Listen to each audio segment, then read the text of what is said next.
Hold on. Okay, can you see my screen okay? Yes, Jerome. Big enough? Yeah. Yep.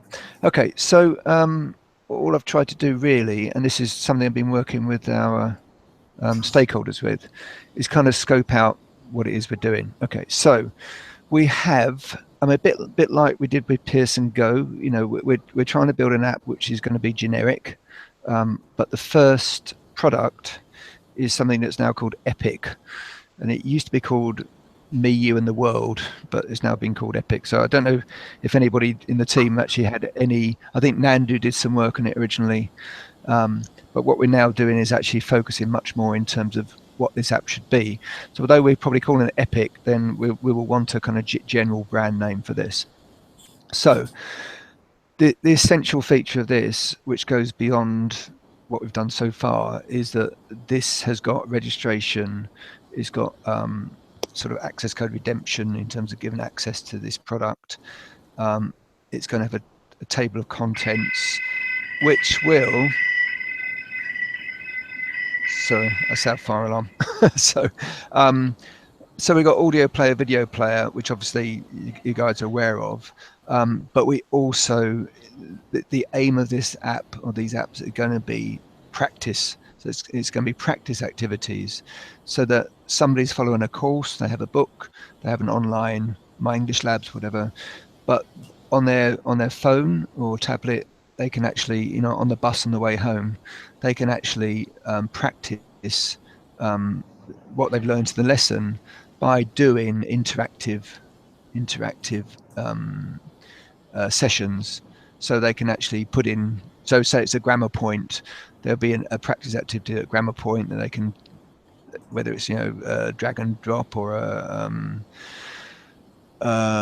multiple choice, whatever, so that they can actually reinforce that point and also get that kind of local gradebook idea in terms of how well they've done, and they can try again. And then we've got a bit of a dotted line. So this extends out big time from where we have been in terms of these two capabilities, to the point where we actually need to know who this person is. At the moment, obviously on the Pearson Go app, the only thing is, the App Store knows who that person is. We don't know centrally who that person is. So what I've tried to do is divide this into kind of sort of modules, as it were. So the green area is this whole registering for the product. Okay, so I bought the book, I bought the product, I'm on the course. I now want to set up my app to be able to do the things we want to do. So over here we've got identity management and entitlement management.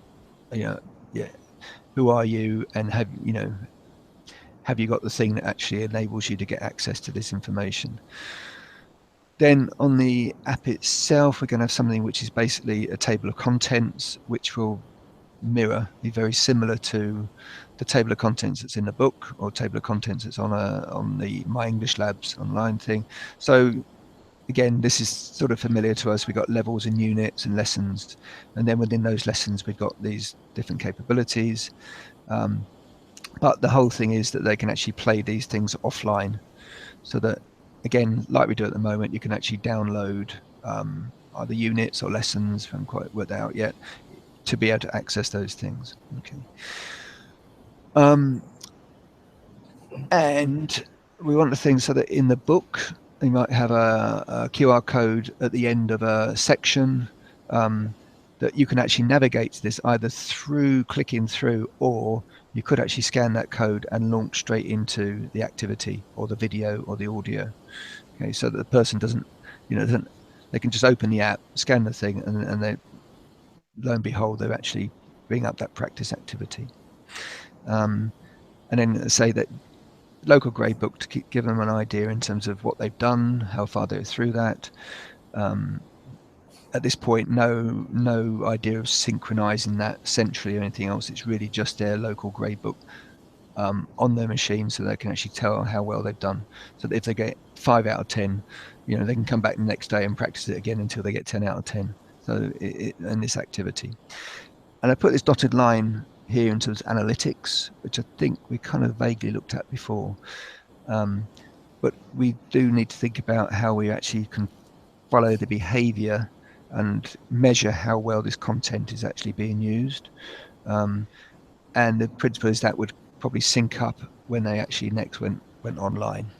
So there's still lots more questions and answers. Obviously, I'm doing this here. But the other element which you will not be directly involved but should aware of is that from the building the course content, we have this idea, we have a course design, which is, how big it is, how many units there are, what sort of learning material it is, assessment material, the branding, etc.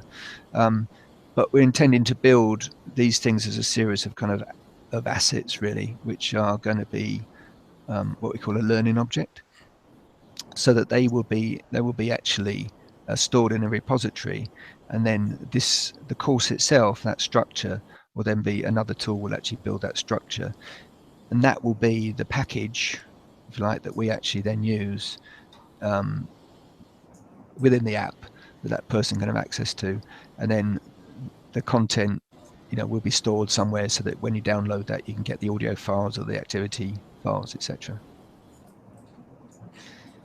Yeah, so that's a real whiz through. So, and this is why when Ian comes on the call, architecturally and from a technology stack viewpoint, we need to decide what we're going to build this in. Are we going to continue at the moment? Are we going to have native apps in the two? One iOS, one Android. I don't know. That's not my call. I mean, it'd be nice if we did it with one code base. But from where you guys are coming from, then all this area I think is going to be very new to you in terms of how somebody actually installing the app, fine, but then registers to use that app and potentially redeems an access code to then give them visibility of this table of contents. Yeah. So here we've got this. I just put it in the box, called it that, but this entity here is something we need to start getting a head around in terms of how we interface with that. So this part is online, clearly, but once you've registered, then subsequently you don't obviously need to go do that online part each time you come through, so that state persists on the app, so you know that it's actually registered until you want to actually maybe access a different level of the product, in which case you need to redeem another access code. Okay, so far? Hi, Gerald. Hi, Gerald. Hiya. Hi, one sec. Oh, hi. Sorry, I'm late. Hi. That's all right. No problem. I just sort of did a whiz through top level the whole thing. Yeah. So, guys and Chennai, are you okay with this so far? Before we start diving a bit deeper. Hi, Gerald. This is Ram Kumar. Hi. Hiya. Hi. Okay. So in the first time you have mentioned, right, redeem and register, redeem. Yeah. Can you a little bit explain what is that for, that redeem? What we are going to? Yeah. Okay. So so up to there is fine. I look for this on one of the Play Store, the App Store, whatever. I get that app, install that app. When I come to use it, I need to register. Okay. So that registration needs to go to our core identity management process. So if you've already got an online account because you're using a My English Lab or whatever, then you can actually use that same account detail to actually establish who you are. But then we need to actually establish that you have got the permissions, the right to actually get into the app.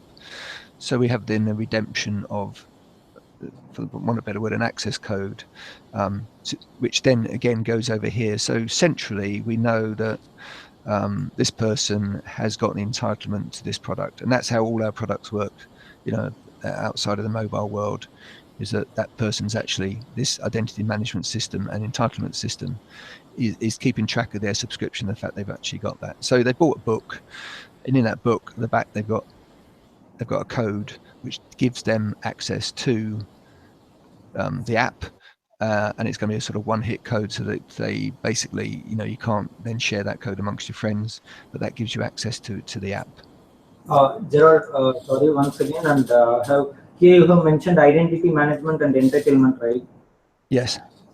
Okay, so this is like we need a separate login for going inside our app, right? Other than Play Store.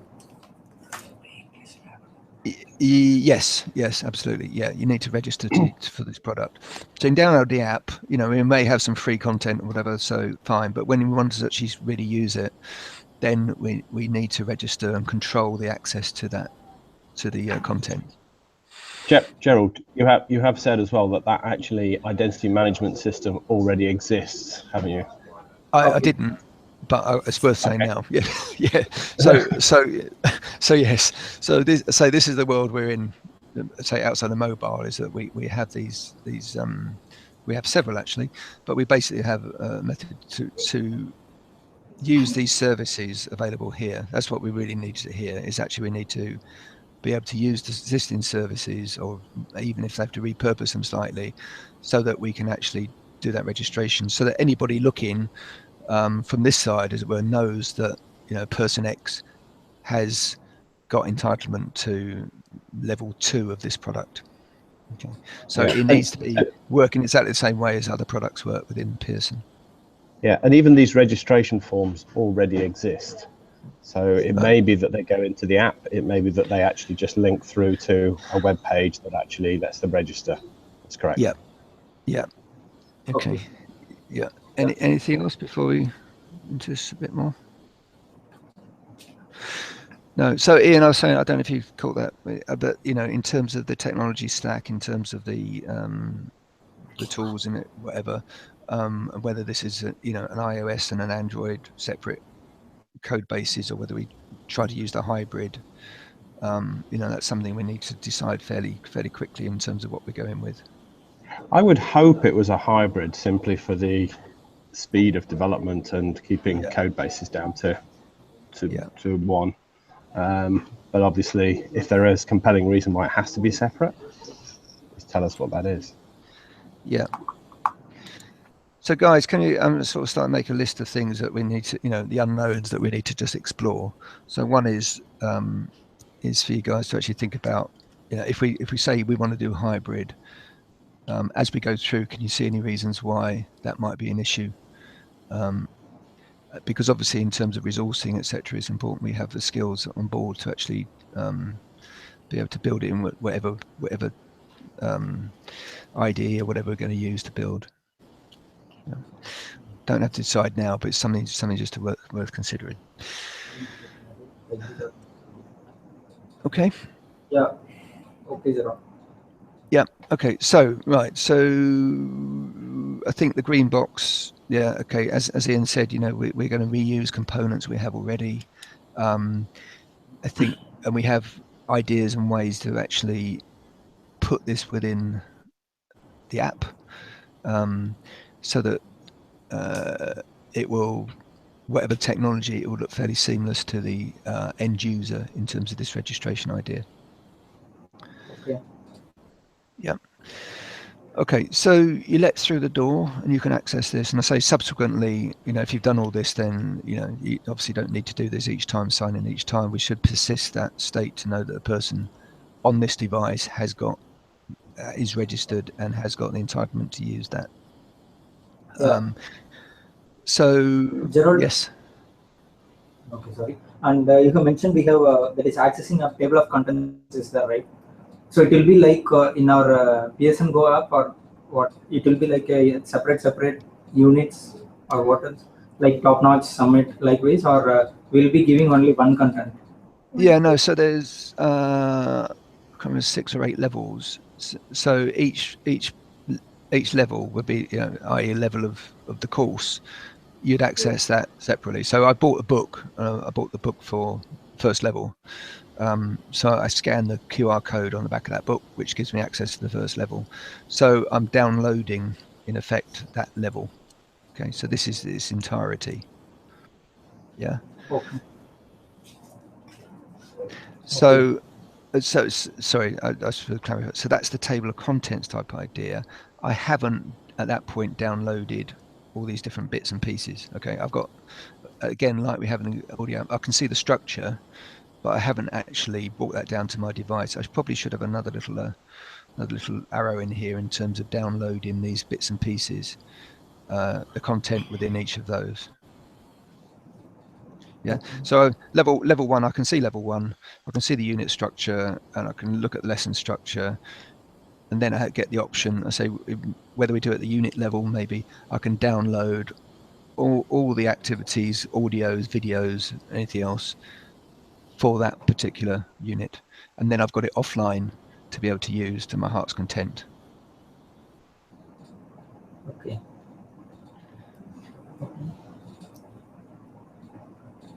So I think I probably need another little thing here, which is going to be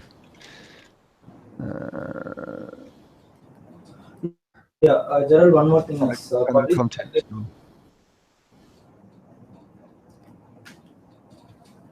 Sorry, say again. Yeah. Okay. So you mentioned publish the package, right? So it will be like all the contents will be uploaded in the LTAP server, right? Like how we are processing in the Pearson Go. Yeah. So this is like downloading Pearson Go in terms of you have this structure, don't you? When you buy this, you get the structure of the units and the lessons. Okay. Yeah. But what we haven't got is any of this downloaded yet. Okay. So we need, I don't know what we're going to call it, a content store that we then can actually download that store. Yeah. So we've got another gizmo coming in, don't we? Yeah, sort of thing. I'll tidy that up later.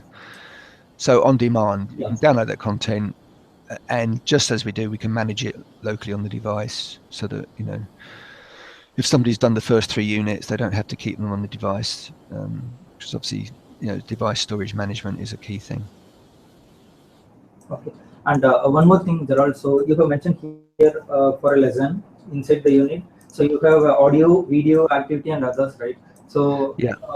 For an example, if a user is downloading this lesson, we'll be providing all those 4, or we need to purchase for the video or purchase for the audio likewise. I think that's going to be depend on how big these things end up, actually. But isn't the question about whether you actually buy a level and then you get everything? You get access to everything. Yes, you get. So I bought this level. I can get all of this. I've got the entitlement to all of this. Then I download it part by part as I go through my course. Again, like it does at the moment. Yeah. So that I start with Unit 1. I'm going to download all of Unit 1, all of this stuff in the pink box for Unit 1. Okay, so I can practice that. Then, you know, I move on to Unit 2, and I decide, oh, I haven't got a lot of space on my device, so I can actually remove that from the device and bring down Unit 2. Okay. Does that make sense? Gerald, Gautam Or here. I could download the whole thing if I think I've got enough space. Yeah. Yeah. Sorry, Gautam. Sorry. Yeah. Gerald, you have mentioned audio, video, activity, and other, right? So Yeah. We have some clarity on what this activity and others, what type of content are we planning to include? Okay, let's stick with the activity first of all. So the activity will play, and I need to show you guys what it looks like on Mail, really, on my English labs. So, you know, I have in my book, I don't know, I'm covering some particular grammar point, I don't know, third conditional or some vocabulary acquisition or something like that. So I then want to practice the fact that what I've learned in my lesson. So I in fact launch that activity. So I'm launching an interactive session, which allows me then to, and a sort of activity type, it could be, you know, multiple choice, drag and drop, something like that, to then actually put in responses to test how well I've actually understood that grammar point.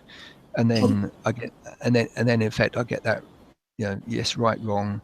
Actually, you got 3 out of 10. Try again, and you know we could eventually have feedback to say why you've got it wrong. But let's, for the moment, let's just say you see you've got 3 out of 10. I'll try again. Oh, another 3. You know, sort of 6 out of 10. So it's a contained session which actually allows me to practice using that particular activity to practice that thing I've learned in the lesson. I like this grammar point or whatever. Okay, Gerald. Yeah, does that make sense? So Yeah. we have done lots of exploratory work on that. I mean, Ian, do you want to talk about the IAP bit? Yeah. IAP, interactive activities. Yeah. Just the fact that these activities will be completely independent and standalone So they will effectively play themselves. IAP is an interactive activity player. So there's an authoring system for it. And what it produces is standalone, effectively standalone HTML5 content. So it will just be a case of launching an activity. So the app won't in itself have to contain any of the logic to play any of the activities. There's IAP, there's also separate HTML5 applications that can be run to play these activities. But the vision is that the app won't in itself have an activity player. It will just use third-party activity players. And that if I go back to this diagram, and that's what this is making, this asset design. Yeah. So there's kind of an instructional design idea in terms of what the best way is of actually given an activity that will allow the outcome of the student to actually practice that particular point. So the outcome from this is actually that playable thing. Sorry, not very technical expression, but do you know what I mean? It's the launchable activity, self-contained, which actually will handle that interaction. I probably haven't explained that very well. But. I could just demonstrate an IAP. It's an old one, but just an IAP. Oh yeah. Okay. Activity. We can just show one on. If I just share my screen, this screen here. Hold on. I need to stop. Can you see that? Showing us. Can you see my screen? No, hang on. Oh yeah, we can now. Yep. You can. Okay, great. So this is actually publicly available on the web. So I can share the link as well, and it's freely accessible as well at the moment. So there's no access codes or registration needed. So I'll put that in there. But if I just go into level 1 in this case, here are my individual activities, and when I start an activity, you sort of see that that is a player in itself. So the activity and the player all come as one, and the web page just launched an activity, and now this activity I have drag and drop is all there.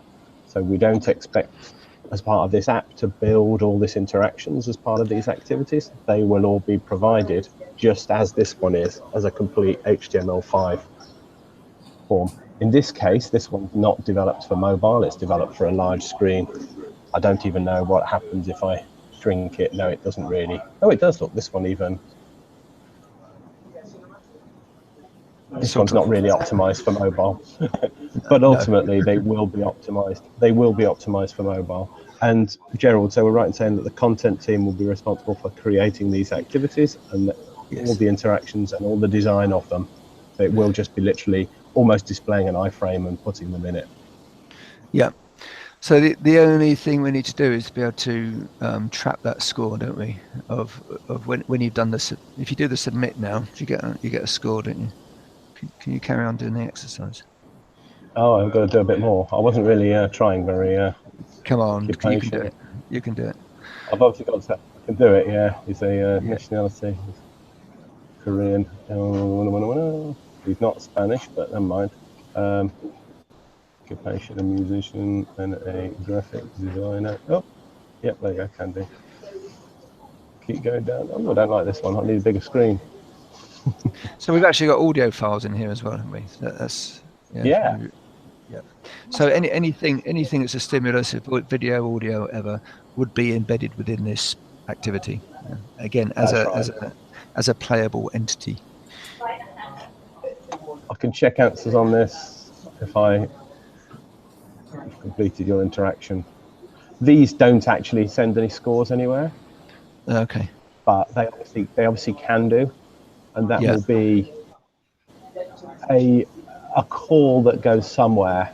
So that's something else we've still got to sort of think about. Where does that activity score go to? How is it stored? If it is in an offline device on a mobile, then it clearly has to go to the local device to be displayed immediately. Okay, so so that's this little line here in terms of, I've called it local gradebook for want of a better word, but a local store, so that those results are there. and that we know that that person has done that activity, so that as you move through the course, you can actually be aware of where you're up to, because you can see which ones you've done.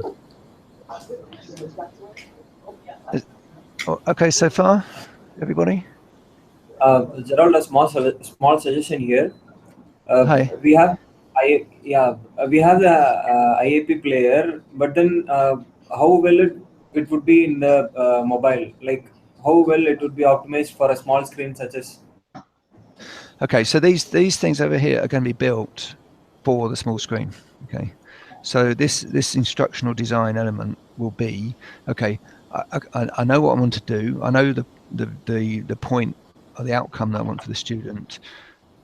Given an iPhone 5 or whatever, what's the best way of doing that? So this will be designed from scratch responsively, and such that it can actually work on a small screen, without all the needs of scrolling and all the rest of that stuff. So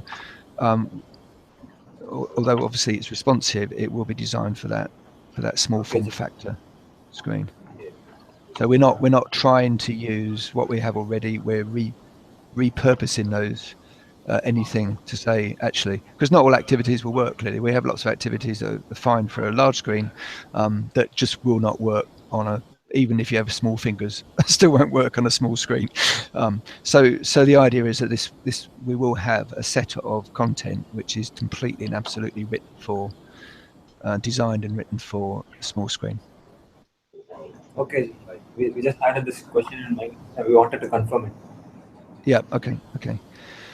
And as you say, we may have separate audio, separate videos, because we want that, or they're embedded, as we've just seen from Ian, embedded within the activity itself as a stimulus for that activity. So it could be, watch this video and then answer these 2 questions, or whatever it might be. Okay. So a lot of this is what we've been doing, proof of concept, the last few months. You can start to see how we get to the point where some of this stuff is not going to be completely new to us, and some of the work you've done is going to be really, really useful in terms of understanding, scanning the QR codes, having the video player, the audio player we know about. So it's all work that's actually we're going to replay and reuse. Yes. Okay. Yeah. Any other questions at this point? No. Okay. Teron, can you please share a chart to the team? Oh, sorry. Am I not sharing? Sorry, I thought I was. Not the screen, the sheet, the lucid chart. Yeah. Oh, sorry. Share the whole thing. Yeah. Okay. Sorry. Yeah, I will. Right. Okay.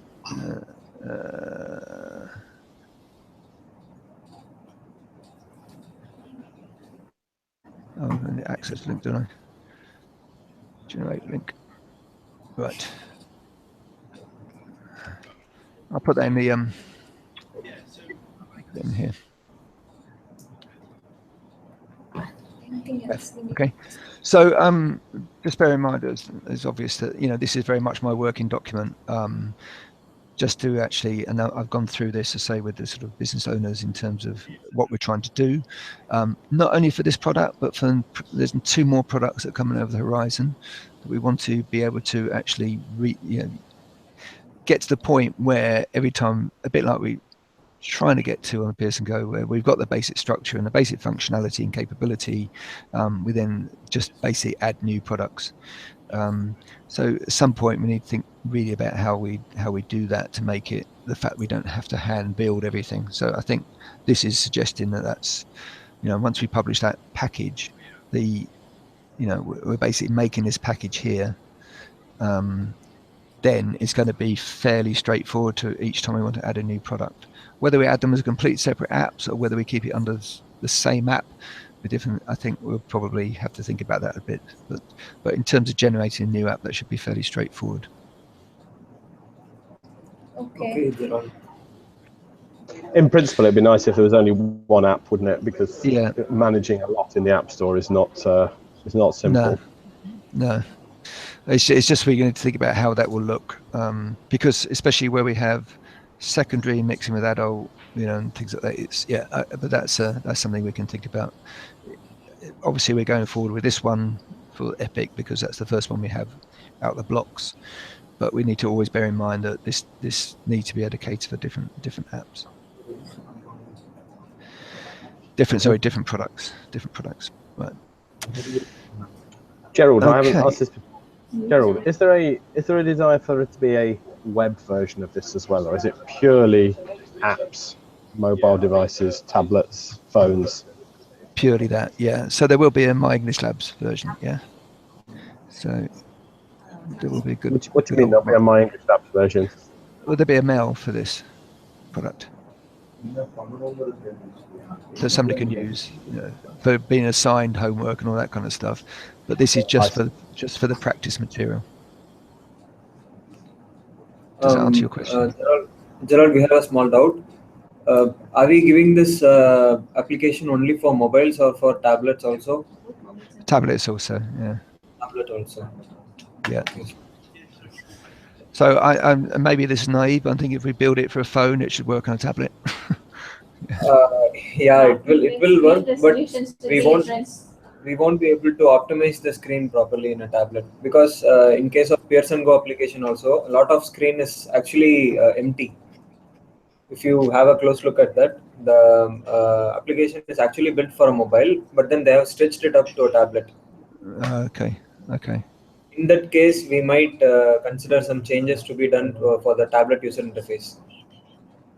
Yeah. Okay, that's a good point. That's why I was asking about the web as well, Gerald, because as soon as you're building two dynamic sizes screens, you're almost you're turning into one to many, and you might as well have many different sizes. And therefore, the question is more about what device sizes do we actually want to support. Okay.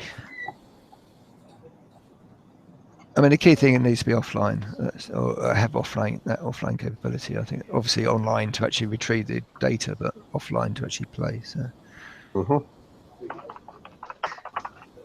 I'm thinking that right back at this point, though, we'd have to design these assets differently, wouldn't we? Really, we want an design that caters for both. That's right. With one, we don't want to have to duplicate everything. Yeah, and we probably need to start thinking about that very soon. Yes, we do actually.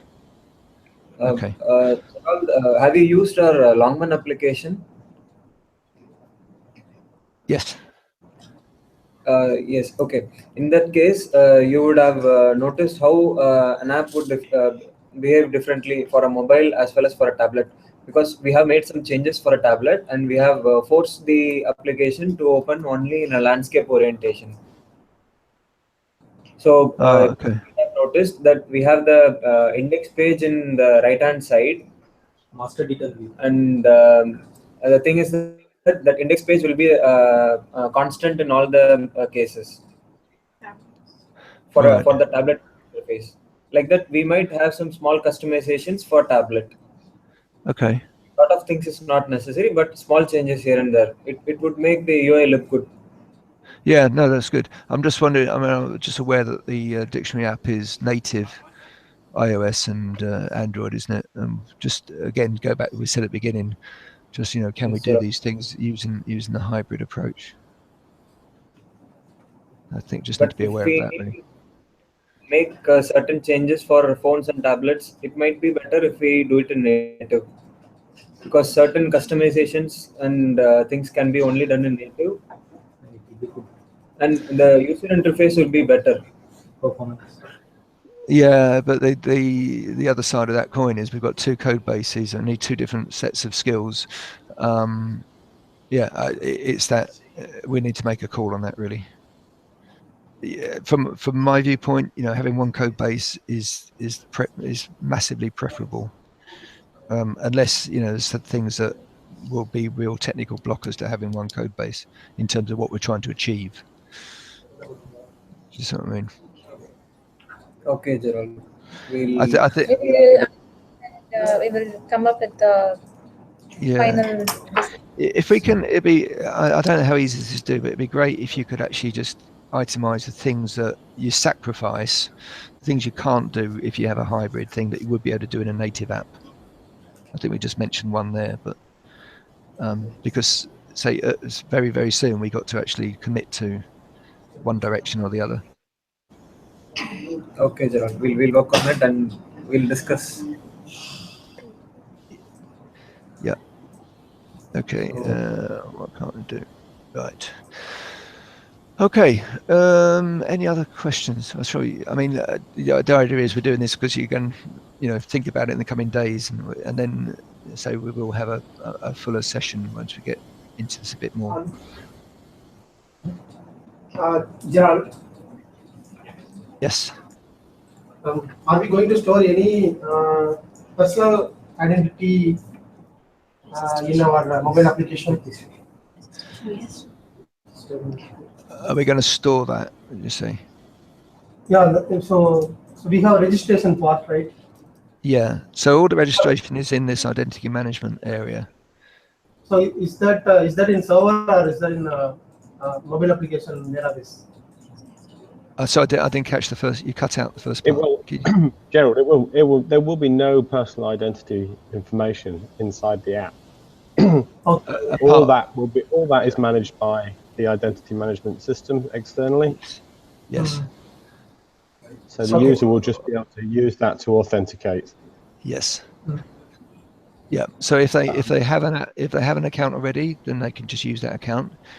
Otherwise, they'll do this registration, which is using the forms provided here, but that data will be stored within this box and not back here. Yeah. Gerald, Obviously, something you didn't. Yeah, the only personal thing they will have is obviously the App Store part. But hey, sorry, Ian, go on. No, sorry, that's the App Store is part of their app anyway, isn't it? Yes. But Yes. in terms of identity management, all they will do, in fact, the default usage will be log in, use your username and password, and then it authenticated you and just knows your identity, i.e. your ID. It should have no reason to know any other information about you. And in fact, it shouldn't. So let's try and keep it away from ever knowing anything about anybody. No. So this, if we get into this analytics thing, that's going to be non-personalized, I suppose. Yeah. That's all I'm thinking. So if we had this idea where we're keeping track of in terms of how somebody's using the app, what's working, what's not working. Next time you go online, it syncs up, let's say that, then it needs to sync up to that account, doesn't it? That's the only thing. But that can use just the account registration information. It's possible, Gerald, using Google Analytics, we can track the offline data, and then when the user comes online, we can track it. Yeah, that's what we want to do. But I'm just wondering how much personal information you'd have to have if you need personal information locally to be able to do that. I don't think you do. The personal information in the sense, please be more elaborate, Gerald. I mean, email address and the things you normally put in when you actually register. Name, email address. Yeah, you wouldn't need their email address, though, would you? You just need a unique identifier that identifies who they are. Yes, which could be just a username or whatever. Yeah. So that's why I was saying I would hope this device stores no information that will personally identify the user. I think that's a good approach. Yeah, definitely.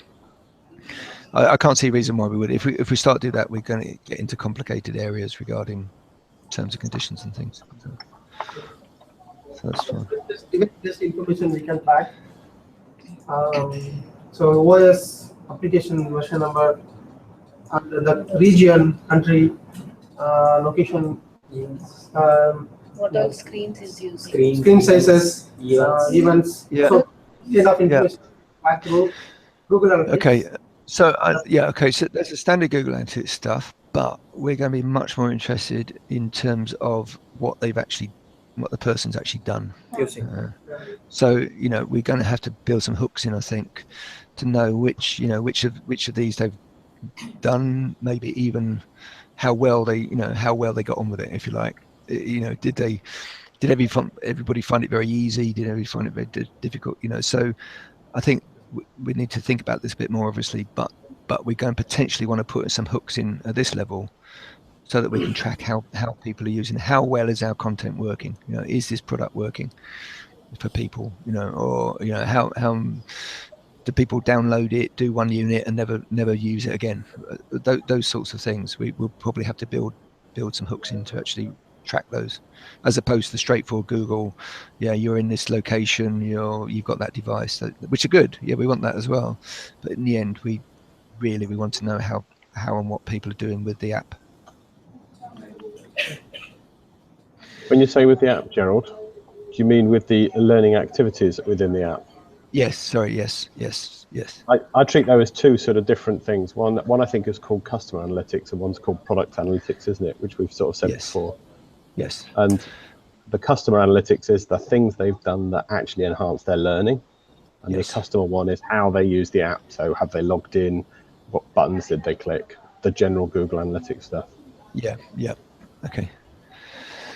Do you want to implement the heat chat for our heat chat? So the clicks in a particular event and it's a particular area, so that can be tracked through heat chat. So most usable part in the application. So that is mostly helpful for product manager to improve the app in future. Yeah, so we want to know what activities people have used, and how well they've used them, if you like.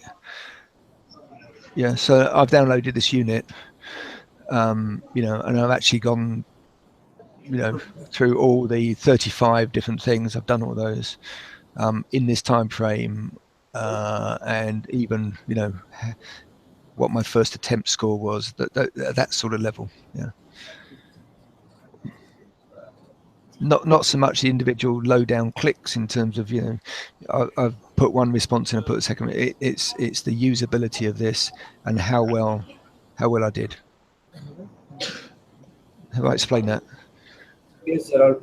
Whatever you have asked for is possible using Google Analytics, and moreover, we can even track the amount of time a user has spent on particular page. Yeah, so things like that are useful. Really helpful. Yeah, things like that are useful. I think that's for us to identify what we do want, but I'm just conscious that some of this thing we will have to build in. I think build those hooks in. From what I know about Google Analytics, we need to identify which how we actually trap that information. Yes, Gerald. Yeah. Okay. And then the other bit we actually didn't talk about was this part. So I mentioned it very briefly at the beginning. So I can navigate all the way down through here, find my lesson, find this activity, but I'm on the book and I just want to go straight into this activity. Yeah, because at the end of that part of the book, the end of that lesson, whatever, I've got a QR code printed on the page. What I really want to do is just scan that and straight away open up the appropriate player for that activity.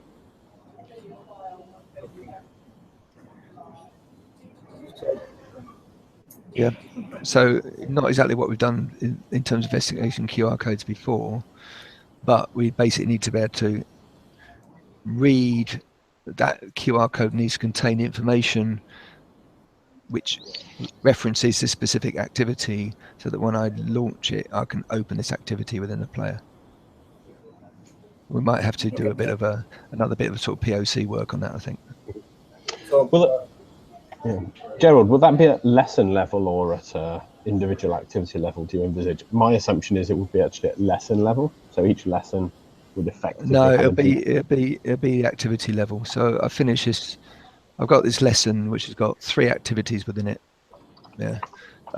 And so I want to open this activity or play the video, because it says, at the beginning, oh dear, watch this video. I want to be able to download and play that. So obviously if it's not available locally, then it's a prompt to download it. But yeah, it's to go into that specific exercise like you would on paper, if you like, if you're doing working your way through a course book. Okay. Yeah. So I think that's just something, guys, also to put on the list in terms of things to think about, what we need to actually be able to do that. And I think, although, Gerald, you've put that it's a QR code, It doesn't actually have to be a QR code, does it? It can be something. Yeah. The real requirement is you can actually use your camera on your phone to scan the activity within the book and go straight to it on the mobile device. Yeah. Okay. I'm just going to put or similar. Yeah. Or similar. So to be clear, books do not have QR codes in them at the moment.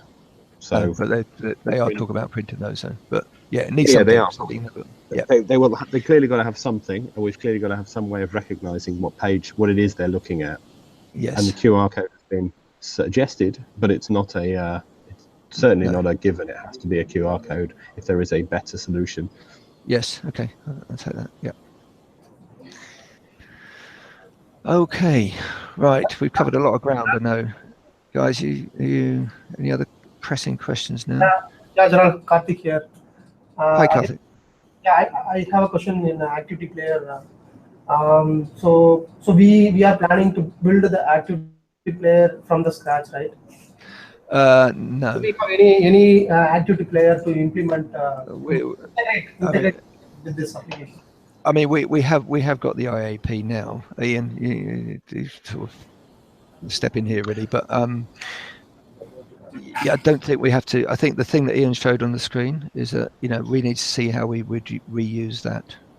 Is that right, Ian? We have the IAP and we have an Avalane authoring system, and they both export a complete HTML5 activity, including the player. So we don't see that the app will have those built into it. It will actually load them all as external content. Yeah, actually, IAP player was the application was built using hybrid application. So they have chosen the HTML, CSS, JavaScript, Cordova based application, and they got failed in building that application due to the performance issue. And then they decided to build the same application using native. And so that application, so they are going to start with native application. So this is the information I got from IAP Interactivity Player team. Right. We will not be building native activity players as part of this project. Even if whatever the performance is, we have to find a way of doing it with HTML5 and that they come from an external place. We're not building specific activities for this. Okay. Is that right, Gerald? I think we would be. We're not building yet another authoring and yet another, literally a mobile mail. Yeah. Yeah, no, it needs to be as vanilla as we can make it. So you click on this thing, it just does it. In my terms. So that once we get into bespoking things or building the different answers, then we're not. The IAP player has more graphical interface. So drag and drop, the filling the blanks, and navigating from one lesson to other lesson. Multiple choices. Those kind of animations they are using in their application. Further, they are using third-party plugins to load those graphics things. Since they are using third-party application, it is loading more code base, more functionalities. That's why the application is got hanging, and the performance-wise, it's a little bit delayed comparing with the native application. Okay. Yeah, they are developing. They are developing IAP player for mobile applications. So it's under development. So if we have a chance, then we can get the SDK and we can port into our new application.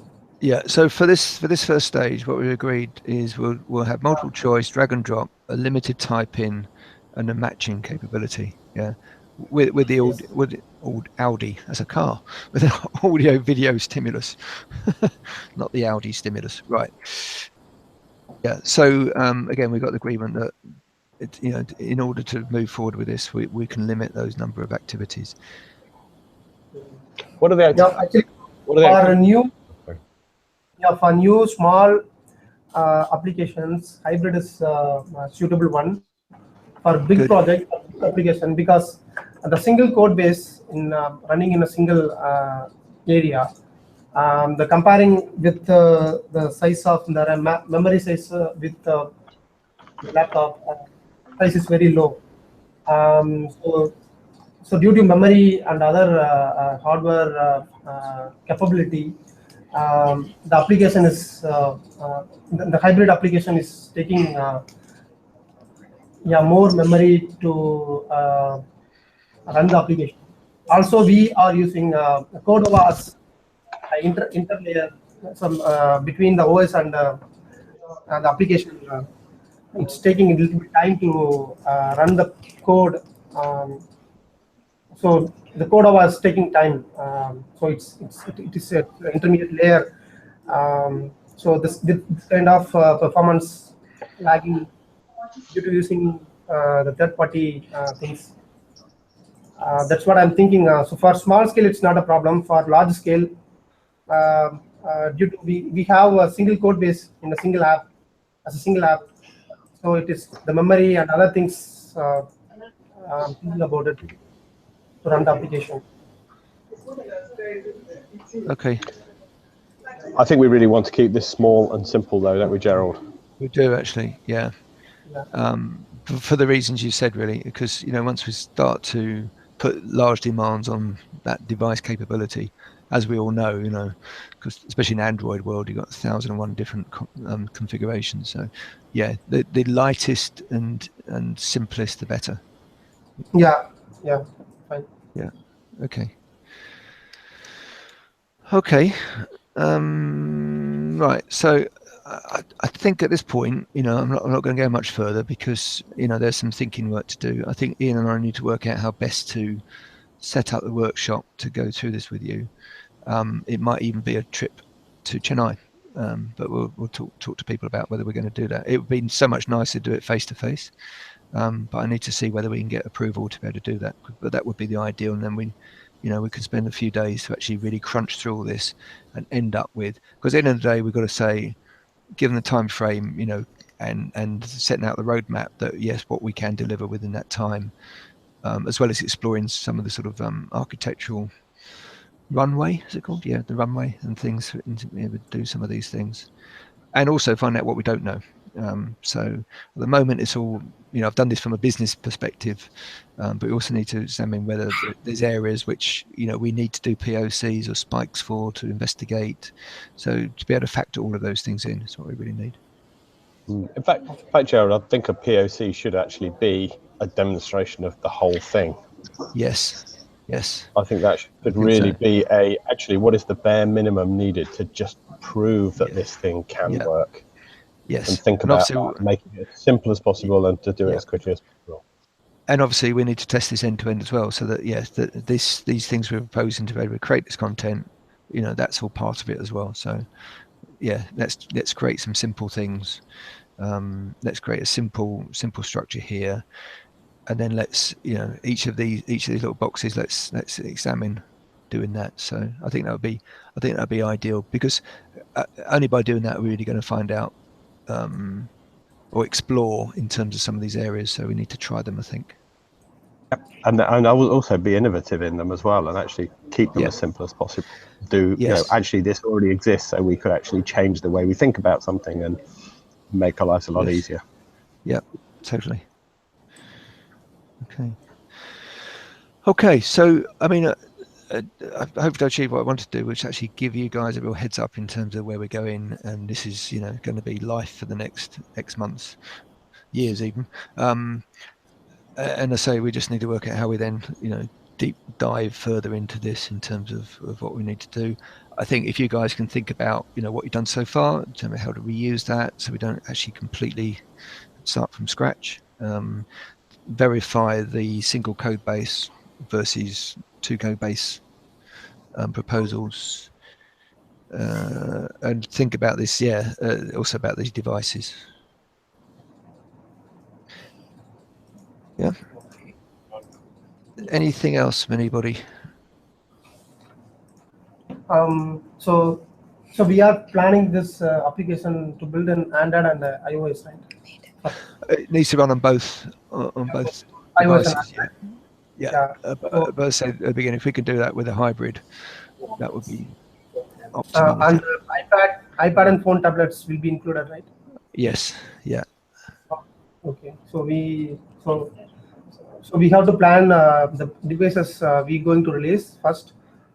So based on the device number of devices, so we can plan the development cycle. Yeah. Okay. Yeah. And I think this time, we want to be very specific right up front what we do, what we are trying to support. Okay. I think some of the other apps, it's kind of, anything that's mobile. I think we can say, actually, this will run on, to be able to run this, you need this specification machine and these types of devices we will support and test and deliver against, as opposed to the big wide world, especially Android. We need to really focus down in terms of what we're actually trying to deliver to. Yeah, since we are going to develop using a hybrid application, we need a dedicated UI developer for this team. Yes. So that is one more resource we need for our team. Without UI developer, it's very tough for functionality developer to deliver the task. Yeah. Okay. I mean, we did have one of those, didn't we? Last year. Yeah, actually, we had that is a contract resource, and that contract was over, and the resource okay. went off. So one of the things is obviously we work on the basis we got the budget for the team, whatever that, and but based on the budget, the budget we can. So yes, we got to balance actually. Have we got the right people in the team, the right number of people to be able to do this? And we're going to ask that question when we actually explore this a bit more, and then cast it. Also, I would is to come back and say, actually, this is the makeup of the team that we need to be able to deliver this. That's what I'm really saying.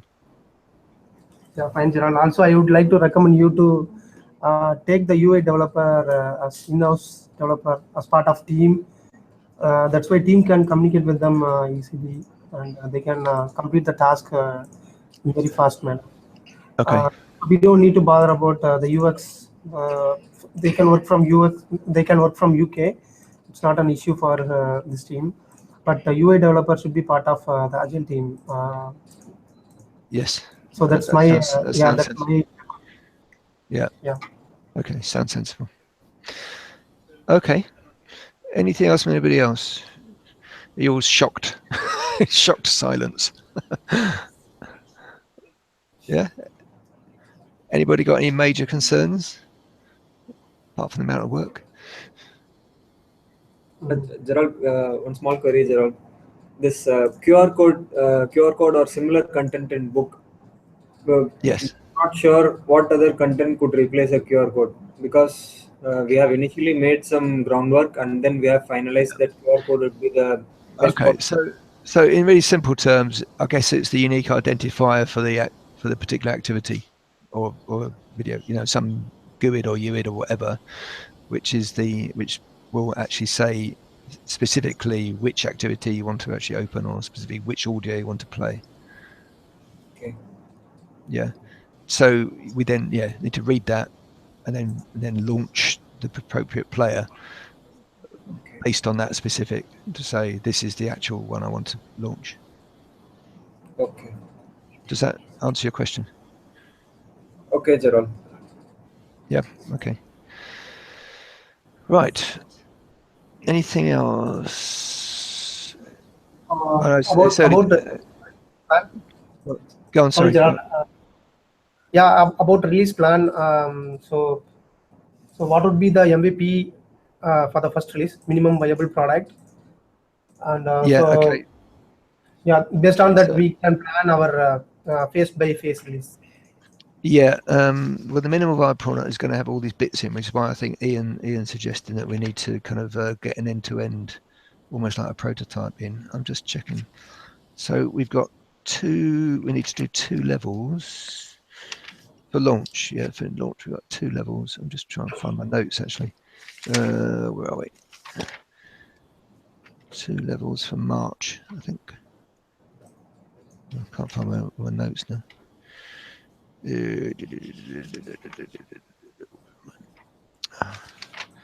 Hold on. May. Okay. One level. The target date is May 2018 to go live.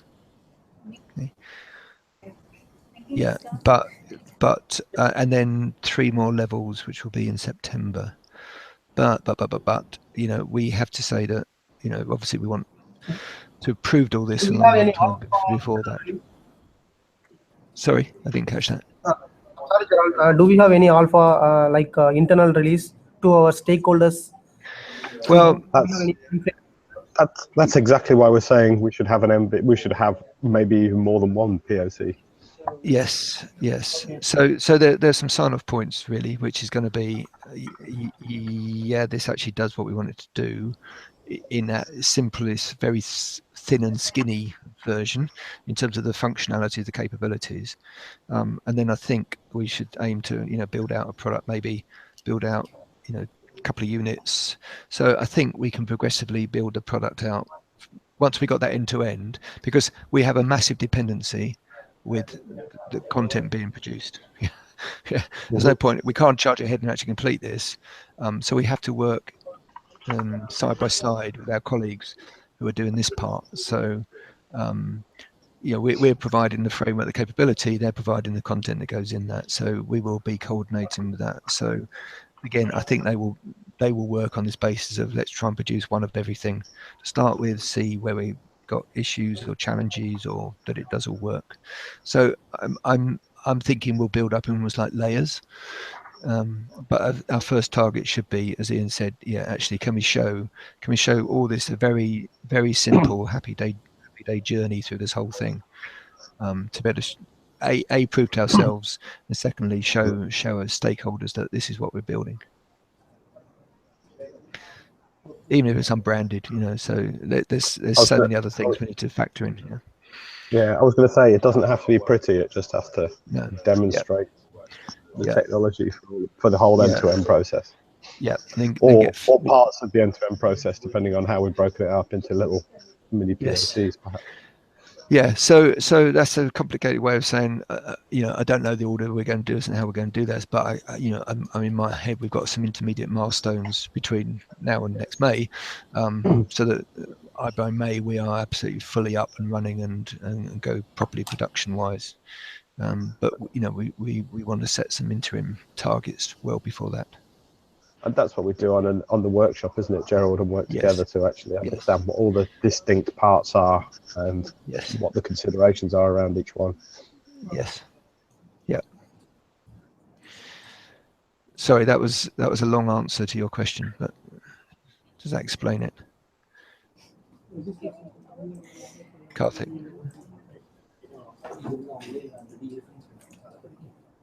Are we good? Are we good? Okay. Gerald, when do we going to start this application development? Well, I'm thinking we want to get the FOG out the door, which will be sort of in this month. We're going to got a sort of bit big English, which I think should be relatively straightforward. Maybe that product. So, depending when we want to set this, you know, I think we should workshop this within the next few weeks, really, for sure. Kind of thinking about July. July, okay. To get going, yeah. I mean that's okay, but you know, as I say, we need to get a full sort of program plan together, including all the other bits and pieces. But you know, I don't see any reason to not get going on this as soon as it suits, from a point of view of those other commitments for those other products. Yeah, actually, we can start the user story planning on July, but development would be after completion of this FOG. Yes, yeah.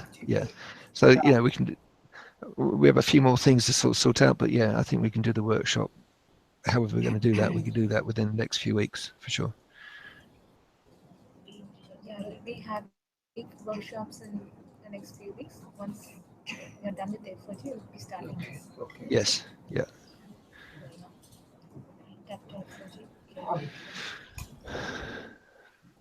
Okay. When is our next workshop session, Gerald? I don't know. Let me talk to Ian, because I would like to come out to Chennai to do that. Doing it with you guys there, I think will be so much more valuable. But obviously, I need to get that approved, that travel. Okay. Welcome, Gerald. Welcome to Chennai. Yeah, thank you. Thank you very much. Yeah. is that only you? Sorry, no, probably hopefully Ian as well. Ian, if we did chat about it vaguely, but obviously we need to get approval to travel, etc. And the trip, I was going to do a trip to the States, but that's been cancelled now, so I've got opportunity to do that before the holiday season cuts in. Yeah.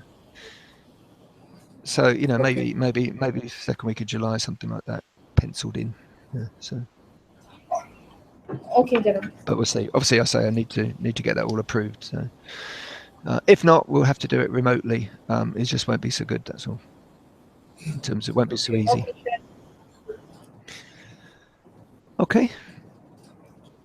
Okay. So for now, can you please share this lucid chart to the entire team? Yeah, I'll put it on the Hangout chat. Yeah, the link's there. Oh. Okay. Not yet, but we will do, I think. Okay. Okay, Jaron, fine. Anything else? Not for me. I think I've given you a lot of food for thought. So, but say I think I just wanted to basically give you a heads up in terms of where we're going. Because Yeah, Gerald, sorry for the interruption. That's okay. Yeah, okay. And so team has a query. So we'll be having a lot of POCs on Spike, right? So it will be easy for us if we confirm if it is a native or hybrid app. So I didn't. Be all right. Sorry, I didn't catch the last part. Can you say it again?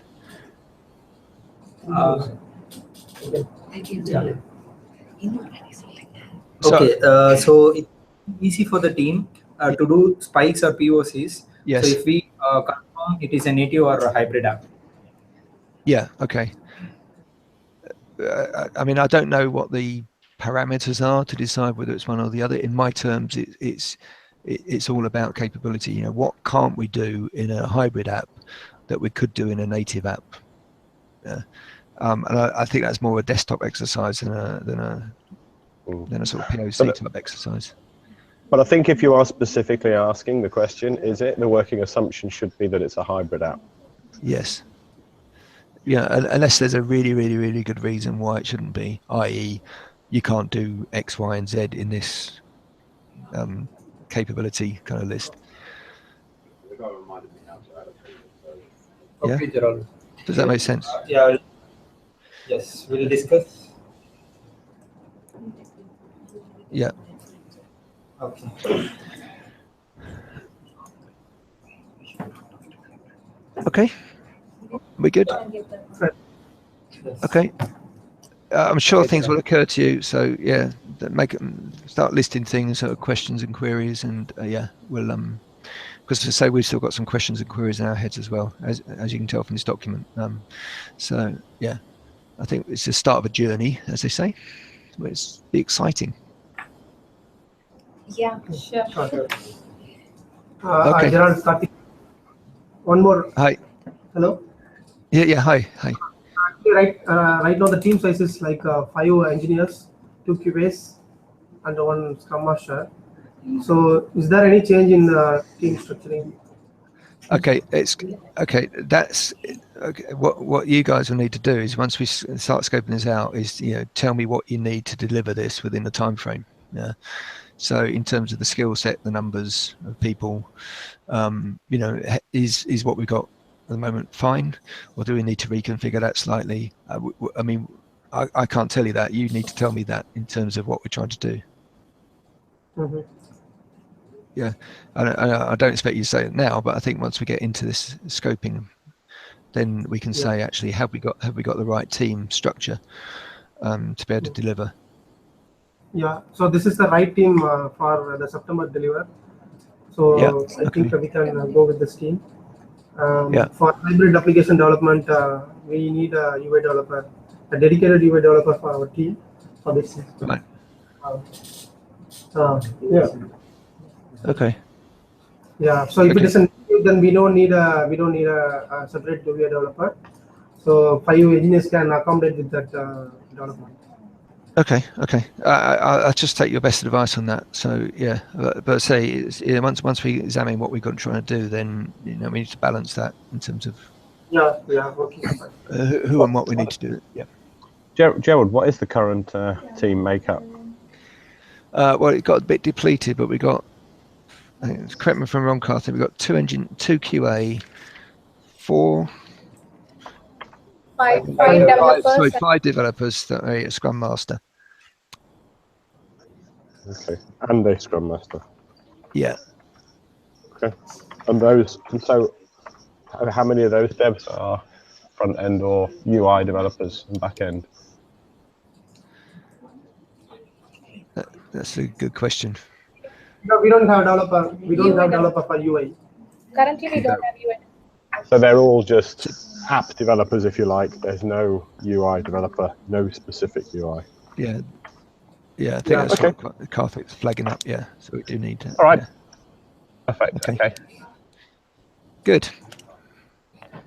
Right. Good stuff, guys. Are we good? Yeah. Okay. That's great. Happy. Thanks ever so much.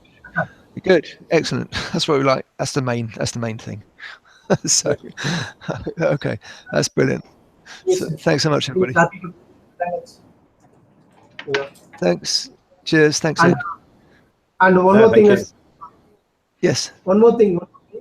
So who will be the next product owner, the new product owner for this team? So We're interviewing later today, so yeah, fingers crossed. We'll have somebody. yeah, team is so excited to meet the new product owner. Yeah, we need that. Yes.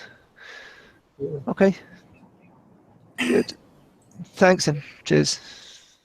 Thanks, Gerald. Bye bye. Thank you, Gerald, and thanks, Ian. Thanks, Ian. Bye. You're very welcome. Bye bye. Thank you. Bye bye.